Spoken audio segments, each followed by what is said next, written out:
Il y a un an, le 18 avril 2024, Charles fait la une de l'actualité malgré lui. Une grande solitude, le décès de ma mère 4 mois auparavant, 2-3 verres d'alcool, un désespoir vraiment par rapport à la vie, par rapport à ma situation affective, sociale, et donc je m'avise d'appeler le 18. Pendant plusieurs heures, l'homme échange avec les secours, mais quand vers 15 heures, il sort de chez lui pour honorer un rendez-vous chez le notaire, c'est le choc. Je sors de chez moi, je le prends dans le sens correct et j'ai en face de moi 2 véhicules 4x4 qui étaient stationnés et qui me foncent dessus quasiment. Alors je les klaxonne pour leur signifier en effet qu'ils étaient dans le mauvais sens. Et de là, je vois donc des gars en uniforme, enfin tout au moins habillés de noir avec des casques blindés qui sortent. J'avais cette interlocutrice du SAMU qui était toujours au téléphone. Je lui ai dit « mais qu'avez-vous fait ?» Ce qu'elle a fait, c'est donner l'alerte, pensant que Charles pourrait être une menace pour la sécurité du voisinage.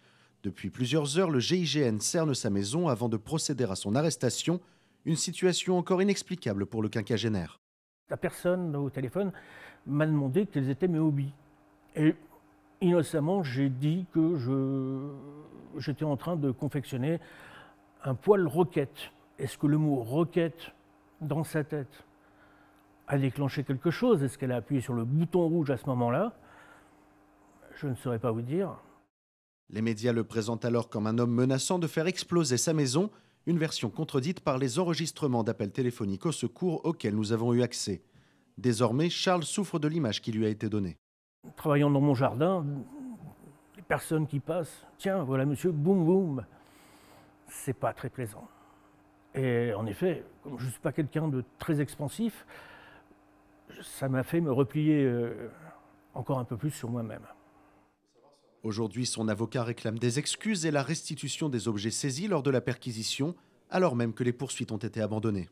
La procédure a été classée sans suite, infraction insuffisamment caractérisée, ce qui veut dire en gros qu'on n'a pas trouvé d'éléments. Simple fait d'écrire une lettre à Charles donc en lui disant « nous nous sommes trompés, peut-être avons-nous été trop loin dans le désir de protection, mais en tout cas, pardonnez-nous » et voilà, ce serait déjà très bien. Et puis il y a quelques objets qui devraient être restitués aussi, qui pourraient l'être plus facilement si tout le monde comprend la réalité de ce qui s'est passé. Le cas de Charles aurait donc pu être une histoire banale d'un homme qui, comme tant d'autres, réclamait un peu d'écoute.